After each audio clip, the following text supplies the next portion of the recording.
simplifying a complex, confusing world. The Explainers, only on The Podcaster. I remember my good days staying in Delhi. It was considered one of the best cities to live in. I'm talking about, say, 15 plus years ago. Delhi had its own charm. I remember my days, on the road, traveling to work and back home. The weather was pretty nice. Yeah, winters were pretty cold. Summers were quite humid. But like I said, this was a little more than a decade ago. But if asked if I'd want to move back to Delhi to stay and live and work there, I would probably think twice. I'm sure you know what the current situation of Delhi's air pollution is, right? We help you understand the world. The Explainers, only on The Podcaster. Describing the city of Delhi in his 2008 book, The White Tiger, author Arvind Adiga wrote, "There was a good reason for the face masks. They say the air is so bad in Delhi that it takes 10 years out of a man's life." Sounds relatable, doesn't it? Delhi is in the news lately for its staggering air pollution. Again, the air in Delhi is so dense with pollutants right now that in certain parts of the city, the pollution hit the maximum number that can be recorded. 999. Yes, that also means pollution could possibly be higher than the instruments can record. So why has Delhi turned into a hellscape with cancerous air once more this winter? Could it be the fireworks of Diwali? Or are the farmers burning stubble that's responsible for Delhi's debilitating air woes? There are some videos of this pollution that have been doing the rounds lately, damning indictments of the systemic failure to tackle a well-known and entirely predictable problem. The videos show human-like figures on the streets of Delhi emerging from a thick smog that pervades the city, ghostly apparitions coming to life in the pale yellow morning light. Turns out, it was just portly middle-aged men out for a morning walk. That is a good summation of the Delhi life as of November 2023. Yeah, the average Delhiwala now is struggling for breath, can't see clearly in front of him, and doesn't know what to do about it. The issue can be understood with the help of three terms: AQI or Air Quality Index, PM 2.5, and stubble. So let's unpack those. So AQI or Air Quality Index is the unit used to measure the, quality of air. The index ranges from 0 to 400 and a lower score is better. So 0 to 50 is considered good with no health risk from air pollution. 51 to 100 is termed moderate, meaning the air quality is acceptable but could pose some risk for people who are sensitive to air pollution. 101 to 150 is a bit unhealthier, especially for people who are sensitive to pollution. Above 150 is where problems begin for the general population. This is the red-colored band in the AQI charts. And above 200, health risks start to go up, and an AQI of 300, usually graded hazardous, is considered an emergency because it could affect most people adversely. Delhi averaged over 380 this winter. Matters got so bad last week that the Delhi government shut down schools for a week because the air was too unhealthy for school-going children. We are talking about air that makes the eyes burn and makes breathing a bit difficult during any mildly taxing physical activity. Even something as simple as cycling a few kilometers. And according to experts, the air in New Delhi is so unhealthy right now that it is akin to smoking nearly 30 cigarettes per day. Yeah, you heard that right. Breathing in the Delhi air is like smoking 30 cancer sticks every single day. Arvind Adiga's description of Delhi's air doesn't seem an exaggeration now, does it? But what makes it dangerous? Time for a bit of data here. The quality of the air we breathe, can be graded depending on the presence of 5 pollutants. Ground level ozone, particle pollution, also known as particulate matter, including PM 2.5 and PM 10, carbon monoxide, sulfur dioxide, and nitrogen dioxide. PM 2.5 or particulate matter 2.5 is one of the most damaging pollutants. The 2.5 indicates it is a particle 2.5 micrometers in diameter. That makes it around 3% of the width of one human hair strand.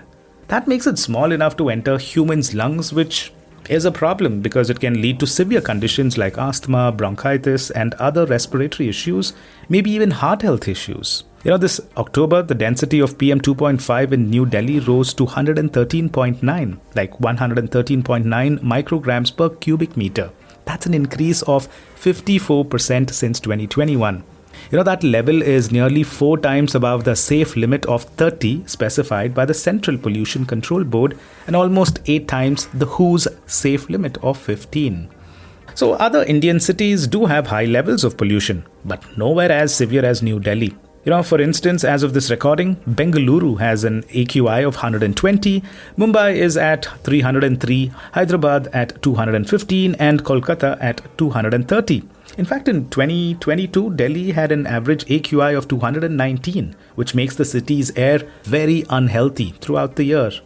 Unsurprisingly, India is one of the most polluted countries in the world, and our cities are notorious for having unbreathable air. Tourists and travel vloggers have routinely commented about how horrid the air in our cities is. Air purifiers are not uncommon in the NCR region these days. Earlier, doctors in Delhi used to see an uptick in patients with respiratory problems, usually around Diwali. But this year, cases began in October, way before Diwali. So, what's leading to this bizarre dystopian atmosphere? Several things. Dust from construction as well as vehicle and industrial emissions are perennial problems in Delhi. The construction sector plays a significant role in deteriorating air quality in the city. Large-scale infrastructure development projects and construction activities release dust and other particulate matter into the air, adding to the overall pollution level. And then there's unregulated construction practices and inadequate dust control measures that further compound the problem. The city of Delhi is also home to over 13 million vehicles that spew smoke every day. The high levels of particulate matter, nitrogen oxides, and volatile organic compounds released by vehicles contribute to the formation of hazardous smog. Delhi has only 60,000 electric vehicles, not nearly enough to turn things around. But come winter, parali or stubble exacerbates the problem. That and the wind patterns during the winter. You see, waste burning, that's a category of pollutant accounted for 27.5% of the pollution in Delhi. Industries accounted for 13% and diesel generator sets at 14.6% are the other culprits. The waste burning largely refers to the stubble burning in Delhi's neighbouring states of Punjab and Haryana. Farmers in the two states grow two cash crops, rice and wheat. Once rice is harvested, the farmers have to clear the leftovers, known locally as parali or what we refer to as stubble in English, if they are to grow wheat in the winter. According to some news reports, 30 million tons of paddy straw are generated by the two states every year, and a small part of it is reused by some farmers and the rest is burned. Haryana grows basmati rice while Punjab grows the non-basmati Pusa or Pusa 44 variety of rice. Basmati harvesting is done manually, so there's very less stubble left behind. And since 2000, Punjab has seen increasing usage of combine harvesters, machines that harvest the stubble, which leave behind a lot of straw. And according to an India Today report, while harvesting paddy manually, the stalk is cut from near the root, but the combine harvesters leave stubbles that are half to 1 foot long. Farmers invariably set fire to the stubbles, setting off the farm fires and the resulting pollution. The farmers grow mainly rice and wheat because those are purchased by the government at an MSP or minimum support price. And according to Business Standard, MSPs are the prices at which the government procures certain crops from farmers to insure them against any sharp fall in prices. It strives to ensure support price to farmers and affordable prices to the consumer. This is a concept that first began in the year 1966 with the Green Revolution. MSP was brought in to help end famines, which used to be a concern in the post-independence era. These days, India is food surplus. Well, there's also the issue of depleting groundwater.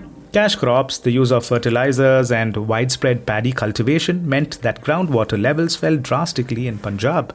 Paddy cultivation requires around 2,500 litres of water to yield 1 kg of rice, with usage crossing 3,500 litres in some states and even reaching 4,500 litres in the months of April and May. In 2009, the government of Punjab introduced the Punjab Preservation of Subsoil Water Act, which changed the time of year farmers could grow paddy from summer to the monsoon season. Earlier, the harvesting used to be complete by mid-October. Now, with the new rules since 2009, that time window has shifted. And during the winter, India's northern plains see winds blow from the northwest towards the NCR area and a bit further. That carries much of the smoke from those millions of tons of burning paddy straw towards New Delhi. As a consequence, Delhi's already terrible air turns into a noxious miasma that can have serious health implications for the city's inhabitants. The Commission on Air Quality Management announced just about a few days ago that stubble burning contributed about 38% to the air pollution level on the 8th of November. That explains the school closures and the political accusations and counter-accusations ad nauseum. 5 years ago in November 2018, Arvind Kejriwal, as Chief Minister of Delhi, blamed the farmers of Punjab for Delhi's foul air. He had said, "We have seen abnormal increase in pollution level after the 25th of October. This is nothing else but due to stubble burning in Punjab." In 2023, Kejriwal's Aam Aadmi Party, which is in power in Punjab now, the party's spokesperson Malvinder Singh Kang said a few days ago, only farmers are not responsible for the pollution that Delhi is facing today. The central government must own up its responsibility and take steps to curb all kinds of pollution in the national capital. Meanwhile, according to a report by the Indian Express, the Supreme Court directed Punjab, Haryana, Uttar Pradesh and Rajasthan to ensure that crop residue burning was stopped forthwith. There cannot be a political battle every time. And now we have the BJP and AAP trading insults over the issue as Delhi residents struggle to get clean air. So there you have it. Delhi's air pollution is the result of a complex interplay of various factors like vehicular emissions, industrial pollution, agricultural practices, construction activities, geographical location, and weather patterns. In response to the escalating air pollution crisis, the state government has implemented various initiatives and policies, aimed at curbing pollution levels. These include the infamous odd-even car rationing scheme, the introduction of stricter emission norms for vehicles, the promotion of cleaner fuel alternatives, promoting the use of electric vehicles, and so on. It has taken steps to address industrial pollution through stricter enforcement of emission standards and the promotion of cleaner production technologies. Efforts to control agricultural pollution have included the subsidization of alternative practices to stubble burning and the development of sustainable farming techniques.